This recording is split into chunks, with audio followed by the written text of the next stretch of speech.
The Taliban's return to power in Afghanistan in 2021 marked a grim turning point for the nation. This austere and unforgiving regime has cast a long shadow over the country, its grip tightening with each passing day. Their rule, steeped in a rigid interpretation of Sharia law, has plunged Afghanistan into a state of profound uncertainty. Is this a theocracy, a dictatorship, or a dangerous blend of both? At the helm of this opaque regime stands the Emir al-Mu'minin, the commander of the faithful, Hibatullah Akhundzada. A reclusive figure, he wields absolute authority, his edicts shaping the lives of millions. The Taliban structure revolves around this central figure, with power radiating outwards through a series of councils and ministries. Decision-making remains shrouded in secrecy, the voices of the Afghan people effectively silenced. This lack of transparency and accountability has fostered a climate of fear and repression. The Taliban's interpretation of Sharia law is ruthlessly enforced, permeating every aspect of life, from dress codes to social interactions.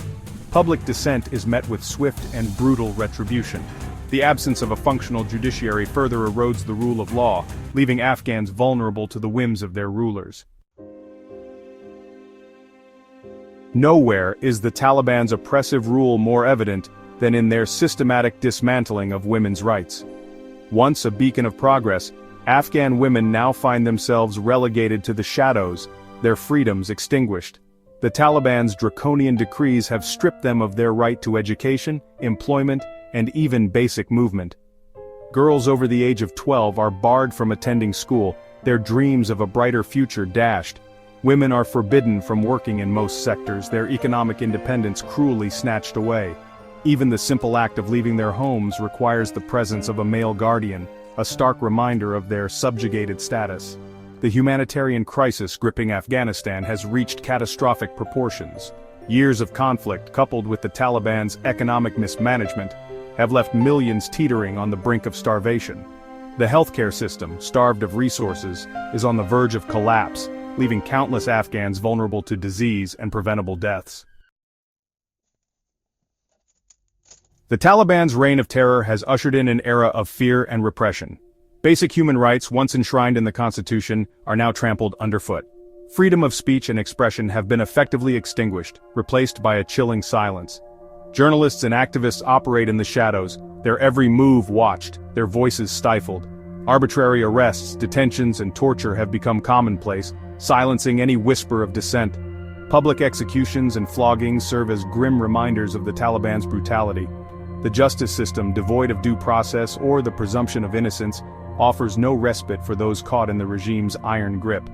The Afghan economy, already fragile before the Taliban takeover, is now in ruins.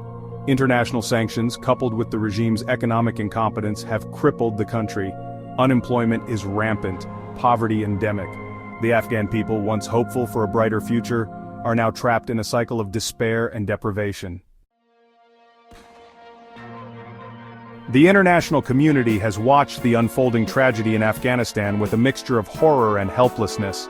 Condemnations ring hollow in the face of the Taliban's intransigence.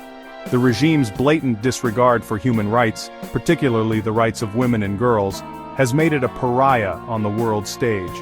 Sanctions, while intended to pressure the Taliban into changing course, have only exacerbated the suffering of ordinary Afghans. The withdrawal of foreign aid, once a lifeline for the country, has crippled essential services. The international community faces a stark choice: engage with the Taliban and risk legitimizing their rule, or remain on the sidelines and watch as Afghanistan descends further into chaos. Public sentiment towards the Taliban remains overwhelmingly negative, particularly in urban areas. Women, students, and those who once dared to dream of a more liberal Afghanistan view the regime with fear and loathing. The Taliban's grip on power remains tenuous, their legitimacy constantly challenged by resistance movements and a disillusioned populace. The future of Afghanistan hangs in the balance, its fate uncertain, its people trapped between despair and a glimmer of hope for a better tomorrow.